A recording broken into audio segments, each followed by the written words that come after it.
G'day and welcome back to Mathematics for another HSC maths lesson. Today we are finishing off our work from a couple of weeks ago where we started talking about critical path analysis. We got through most of the content and ideas in that video. Today we're just going to flesh it out with a bunch more examples and some HSC questions to help you build confidence with tackling critical path analysis in your HSC. So hopefully you watched part one and you're ready to warm up with this flashback question from the 2022 HSC. We have a critical path diagram already filled out and they've already forward and backward scanned for us, and we have our earliest and latest starting times, which is nice. Question just wants us to identify the critical path. Now, if you were listening in the last video, you know that the reason we do this scanning, or one of the reasons, is to see where the earliest and latest start times are matching, because the critical path is always going to go through these vertices because that's the path that's going to have no delay or no float time.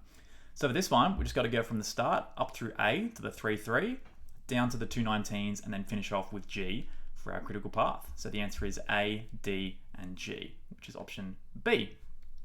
Okay, so quick recap from the ideas from last video, just to make sure we're all on the same page. This is our critical path diagram, and the numbers on the top, which is sometimes on the left, sometimes the boxes are vertical.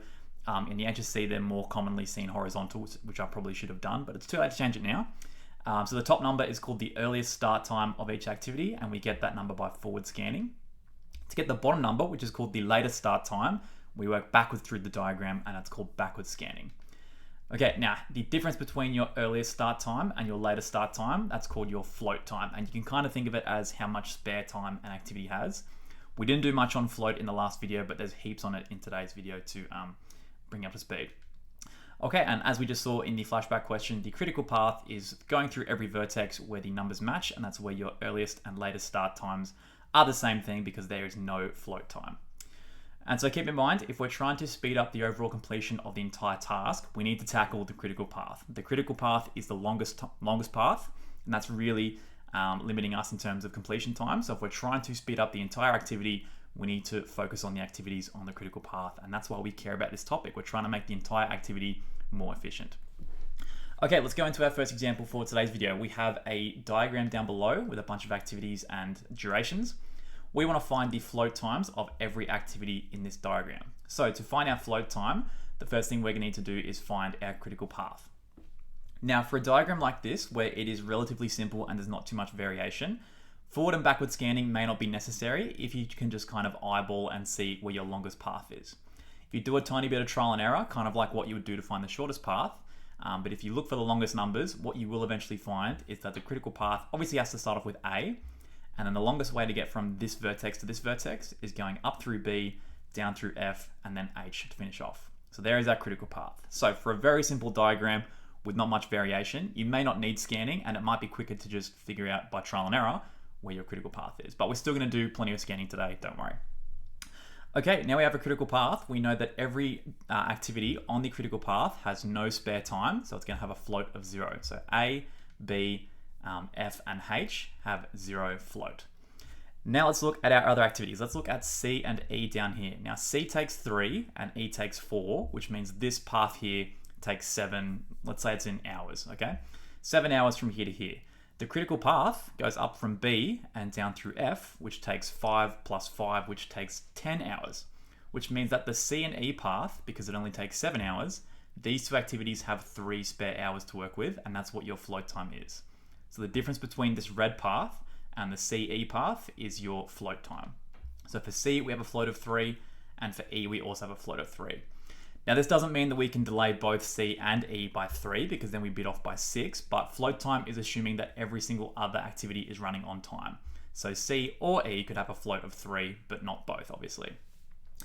Okay, similar logic up the top. From the vertex here to the finish, path D and G takes 4 plus 6, so it takes 10 hours, whereas the critical path in red is going down here for 5 and then up here for 7, which means 12. So critical path is 12. D and G are 10, which means D and G have 2 spare hours, and so they have a float time of 2. Okay, and now for part B, suggest 2 ways in which we could reduce the overall completion time of this task. Well, we want to focus on the activities on the critical path, but you don't want to go too crazy. For example, if I reduced B by, let's say, 4 hours in duration, so I brought it from 5 down to 1, that's actually going to move the critical path across here. okay? So you want to be careful that if you're reducing an activity on a critical path, if you reduce it too much, you may not be shortening things, you may just be moving the critical path. So we can definitely decrease B or F or H by a little bit, but we need to make sure that B and F are still longer than C and E. So the safest option here is to tackle A, because A is going to be a part of every single critical path. So we could reduce A by as much as we want, and it's going to speed up the entire activity. So A is the best answer, but if we're saying B, F, or H, we only want to reduce them by a couple hours, because otherwise we're just going to move the critical path and then we'll have more problems to deal with. Okay, let's go on to example 2. This one's got some boxes ready for us to do some scanning, and we want to find the critical path.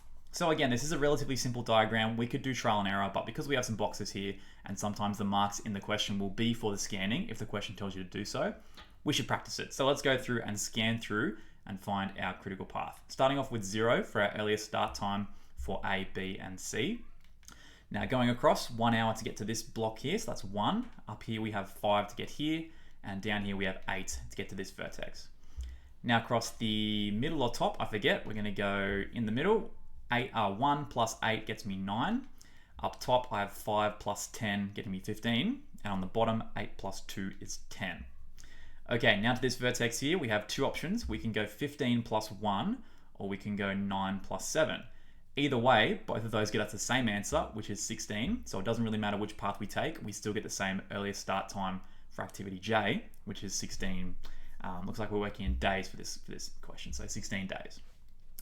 Okay, and then to finish off, we could do 10 plus 4 to make 14, but 16 plus 2 is 18. And remember, we're always trying to take the longest path, so we're trying to maximize the top number. So we'll go across the top and take the 18. Now at the finish vertex, your earliest and latest start times are always going to match, just like at the start. And now we work backwards through the diagram and we subtract as we go. So up here, we're doing 18 take away 2 for 16. Down the bottom here, we have 14, and then we take away 4, and now we have 14. Up top, we're doing 16 take away 1 for 15. Through the middle, 16 take away 7 is 9, so we can see multiple boxes matching, which means we could have multiple paths, which makes sense because the question said find the critical paths, so we're kind of expecting to get at least 2 answers. Okay, then across the top again, we have 15 take away 10, which gets me 5. In the middle, I have 9 take away 8, which gets me 1, so again, matching up. And then across the bottom, I've got 14 take away 2, and I get 12. And then to finish off, either of these two top parts are going to get me back to 0 at the start. So we can see across the bottom, we have a non-critical path because we have some float time because these two numbers aren't matching up. But across the top, we have 2 critical paths. We could go through the middle and we could go across the top. And this is an example of why scanning is a little bit safer than trial and error, because sometimes with trial and error, you might find a critical path, but you might not find them all. So there is one of our answers in red, and the second one in blue, our 2 critical paths for part A. Now, question B says there's going to be a delay of 11 days in activity F, which means F, which was originally going to take 2 days, now with the 11-day delay is going to take 13 days. So what does that do to our critical path? Well, let's have a look. Across the top and the middle, the length of these paths were the 18 in the top box. So red and blue path have a time duration of 18 days. Now across the bottom, we have 8 plus 13, which is 21, and then 21 plus 4 is 25. So we now have a new critical path across the bottom because of this delay. So there we go. And now our new minimum completion time is the length of the new critical path, which as we just said is 25 days. So that's our answer for part B. Okay, and on to example 3. We have Bullow High School is planning to renovate its gymnasium. The project involves 12 activities from A to finish, or A to L, and completion times are shown in weeks. First part is identify the critical path. Okay, so we could do some boxes and do some scanning, but I'm looking at this and I'm seeing this is a diagram where there's not much variation. There's a few paths here and a few paths here, but the rest of it is all going to be straightforward. So I don't really need to do much scanning. I can save some time here and I can just kind of eyeball my critical path if I'm running low on time in an exam situation. So our critical path is definitely going to go A to B. Now for our middle section, across the top is 5 plus 3, which is 8, but the lower path takes 9. And remember, we're always trying to find the longest path for our critical path. So we'll go across the middle. Now for our section here, there's a few different ways to get through this, but I'm pretty sure the longest one is going to include this 7. And so longer than 5 is going to be the 4 and the 2. So our longest path from here to here is going to be the 4, the 2, and the 7. And then working our way towards the finished vertex with our green critical path. Okay, so there's our critical path A, B, D, F, G, I, K, and L, which takes a total of 35 weeks if I could be bothered to add all those numbers up.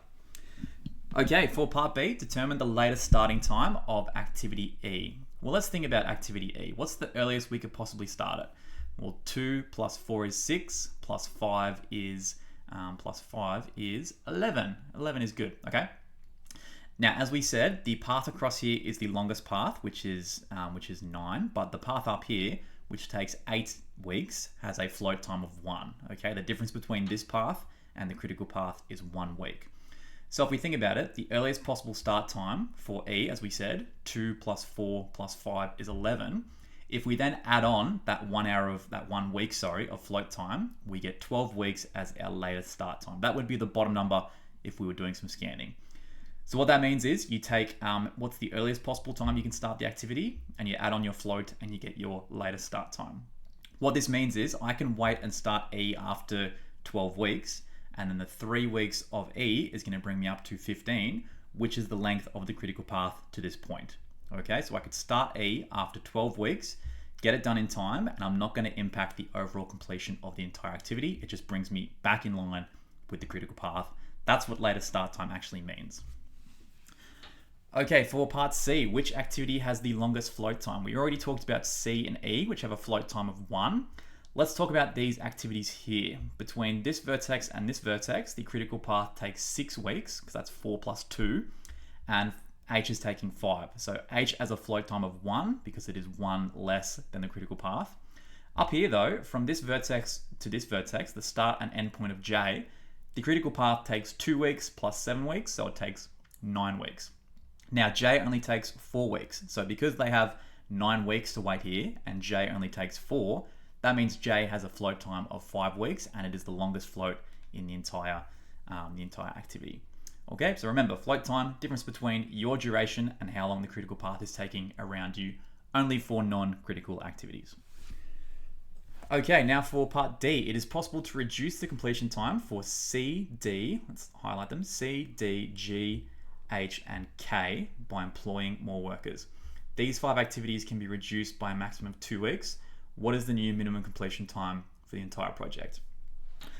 Now, if we're clever about this, we aren't going to have to redraw the diagram with the new numbers and then recalculate our critical path. We can just approach this pretty cleverly, okay? Because C and D are both being reduced by 2 hours, it still means that D is going to be the critical path, because this path and this path are both being reduced by 2 hours. So reduction is not a word, reduction is a word. The reduction of C is not really impacting the overall completion time of the project because C is a non-critical activity. Reducing D by 2 weeks is going to speed up the critical path by 2 weeks. So we're only really looking at the critical activities on the critical path. So the reduction in D and G and K are going to affect us. So if we take 2 weeks off here, here, and here, that's going to reduce the entire activity by 6 weeks because that's the reduction in the non-critical activities. Okay? And just to make sure, this path here now takes 2 plus 5, which is 7. It's still longer than the 4 there. So it's still a critical path here, and it's still a critical path here. So the reduction of the activities on the critical path is the thing that's reducing us all. So bringing our original 35 down by 2 plus 2 plus 2 is 6. 35 take away 6 is 29. And now we can get this entire gym built in 29 weeks, which is almost half a school year. How exciting is that? Okay, we're going to finish off with a couple of HSC questions from relatively recent exams. If this is making sense to you, as always, I recommend you pause and have a crack at the questions yourself because then the solution will be more meaningful. Or if you get the same answer as I do before I do, then you know you're doing well and you get that sweet little dopamine hit. This one comes to us from the 2020 HSC. It's a band 5 level question, although some parts are a little bit easier than band 5. We've got a critical path diagram here showing the preparation of meals on 10 activities from A to J, we can see here. The times are in minutes. First part is, what is the minimum time needed to prepare the meal? Okay, minimum time to complete the entire activity is another way of saying how long is the critical path. Part B is to list the activities which make up the critical path. So if we can just find the critical path here and then answer these questions, we're going to get 3% of the 2020 exam done. Okay, so let's do some scanning. Here are some boxes I prepared earlier. Let's fill them in together, starting off with 0 for our start time. Now to get to this vertex here, we're not going to take the 6, we're going to take the 8, which is the longer option. So we're going to put an 8 here. Now for this box here, 8 plus 12 is 20. For this box up here, we could go 0 plus 14 to make 14, but we're going to go 20 plus 6 to make 26. Always looking for the longest path, trying to maximize the first number and minimize the second number. Okay, now probably across the top, we're going to do 26 plus 10, which is 36. Now for this vertex down here, we could go 20 plus 9, which is 29, but we're not going to do that. We're going to do 36 plus 8, which gets me 44 as my earliest start time for activity I. Now to finish off, we could go 36 plus 7, which would get me 43, but I'd rather do 44 plus 2 and get my largest possible answer of 46. All right, while we're here, we may as well do some backward scanning. So 46 matching at the end. Working our way back, 46 take away 7. I did this one first. 46 take away 2 is 40, that should be 44. Imagine that's a 44 for me, otherwise it's going to ruin the question. 44. Okay, up top here, we can go 46 take away 7, or we could go 44 take away 8, which is going to get me 36. At least this one is correct. So once again, we didn't go 46 take away 7 to get 39, because we're trying to make the second number as small as possible, and it's better to do this imaginary 44, take away the 8, and get me 36. Now for this vertex here, there's only one path back, so we'll do 36 take away 10 and get 26. For this path here, we've got two options. We can go 44 take away 9, which gets me 35, but we'd rather do 26 take away 6 because that gets me the smallest possible answer for the second number of 20. Okay, now back to this vertex here is 20 take away 12, which is 8, and then back to the start we have 0. Okay, now you might be seeing why this question is a little bit tricky, because if I'd done this correctly and that was a 44, every number in every box would be matching. So it's kind of like, well, how do we figure out where a critical path is? Well, we've got to go through every vertex. Let's figure out a way of getting from the start to the finish by going through every vertex following our longest path.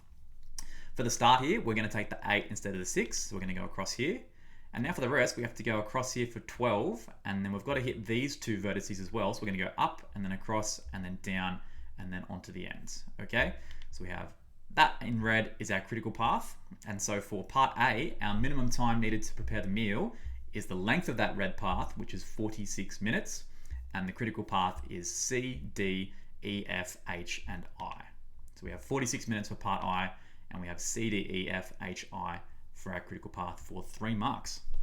Okay, now there is a part 3 of this question, or a part C, I should say. And thankfully on the next one, the numbers are fixed. That is a 44, so it's not imaginary anymore. Okay, the last part is the band 5 part, and we have two activities A and G. A is just here, and G is down here. Now, neither of these were on our critical path. A and G are non-critical activities. We want to find their earliest start times and their float times, obviously both in minutes.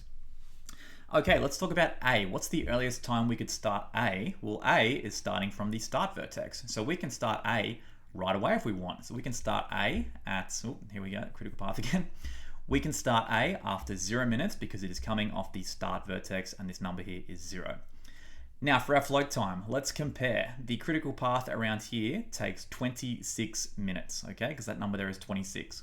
Now A only takes 14 minutes, which means activity A has got a spare 12 minutes to play around with, and it's not going to impact the overall completion of the red path. So 26 take away 14 gets me my float time for A, which is 12 minutes. Okay, now for G, similar strategy. What's our earliest start time? Well, how long does it take the critical path to get to this dot right here? We have the answer right here because we scanned. We have 20 as our answer. That's our earliest start time for both E and for G. Now for our float time, G takes a total of 9 minutes, but the critical path from the start to the end of G is taking 6 plus 10 is 16, and then 16 plus 8 is 24. So the critical path takes 24, G takes 9, so we'll do the difference between those two, and we'll do 24 take away 9, getting us our float time for G of 15 minutes. And getting those 4 numbers gets you the 2 marks, and was the part that was most poorly answered by students in 2020. I think the earliest start time and all the numbers on the boxes matching confused a few people. So yeah, hopefully that helped you. Okay, and let's finish off with one that's very recent at the time of recording. It's from 2024 HSC, and the last part of this question is a band 6. So we're going to work towards that. We have 9 activities shown in our network diagram. We do not know the duration of each activity, but we have some information in this table. In this table, we have the earliest start time and the latest start time of activities A, C, and I. Okay, now from that, with a little fancy editing, we are going to find the critical path for 1 mark. Okay, so let's think about this. Straight away, we know that the critical path goes through every number where the earliest start time and the latest start time match up. That's the definition, okay? No float time. So looking at my table, I can see that activity I is definitely going to be included because it's at the end, and that's why its earliest and latest start times are matching up. There's no float. Now for activity A, which is up here, there is a difference between its earliest and latest start times. It's got a float of 2 hours. Similarly for C, C has a float time of 1 hour. So because A and C both have float times, by definition, it means they are non-critical activities. So the critical path must go across through the middle, which is B. Okay, and now the only way to get from the end point of B to the start point of I is to go across the middle and then down, and there is our critical path for 1 mark. It is B-E-G-I, Beegi. Part B says the minimum time required for this project to be completed is 19 hours. We interpret that as the length of the critical path is 19 hours. That's the content knowledge. What is the duration of activity I? Okay, let's go back to our table. So our table says the earliest start time of activity I is 12. What that means intuitively is that the length of this red path from the start to the start of I takes 12 minutes, okay? Because we can't start I until all these are done, and so we're waiting for the red critical path. So if I know that these 3 add together to give me 12, and I know that the entire red path is the minimum completion time, which is 19 hours, if I do a bit of mental gymnastics here, I say, all right, cool, so these 3 together take 12 minutes, and the whole thing takes 19, that tells me the last activity must be 7, okay? Because the 12 plus the 7 gets me the 19, and the 19 is the entire critical path. Okay, on to part C, which is the band 6 part. I think from memory, I'll have to check the stats, but I think 10% of students in 2024 got the mark for question C. So a very, very tough question. Okay, the duration of activity C is 3 hours. Okay, cool. What is the maximum amount of time that could occur between the start of activity F, so just here, and the end of activity H? So the question's saying if C takes 3 hours in total, is this minutes? No, it's hours. If C takes 3 hours in total, what's the maximum possible length of F and H? Okay, now we know that F and H are not on the critical path because they're not red and C has some float time. So the critical path from here to here, as we've already established, takes 12 hours. That gives me some crucial information. It tells me that path C, F, and H must take less than 12 hours. So if these 3 activities have to be less than 12 hours and C takes 3 hours, that tells me that F and H have to be less than 9 hours. So we're going to do 12 take away the 3 from C and we get 9 hours. So that's the maximum, excuse me, very excited. That's the maximum length of F and H, but the extra trick to this question is if we go over here, we can see the difference between the earliest and latest start time of C is 1 hour. That tells me C, or this bottom path, has a float time of 1 hour. Now, if it's got a float time of 1 hour, it means it's 1 hour quicker than the critical path. So if this critical path here in red is taking, 12 hours, and this one is going to be taking 11 hours, if we take the 3 away from the 11, we get our actual answer, which is that F and H have to add up to 8 hours, and that is your answer. Okay, so 9 hours does not get you the point because 9 hours does not take into account this latest start time, which gives us this float of 1 hour, which tells me that the path down here is 1 hour quicker than the critical path. So if you pause and tried that by yourself and you got 8 as your answer, congrats on being a Band 6 student, I suppose, and good luck for your HSC. Okay, that'll do it for today and the end of critical paths. I'm going to be coming back to standard maths in a couple of weeks and talking about network flow as the last part of this chapter, which is also pretty challenging. So if you want to be around for that, make sure you subscribe so you don't miss it. And plenty more revision videos coming for standard maths and all levels of maths in the lead up to the HSC. So I hope to see you in future videos. And thanks for watching. Hope you got some value out of it. Hope you're learning. Hope you're acing that band 6, and I'll see you in the next video. Bye for now, not forever.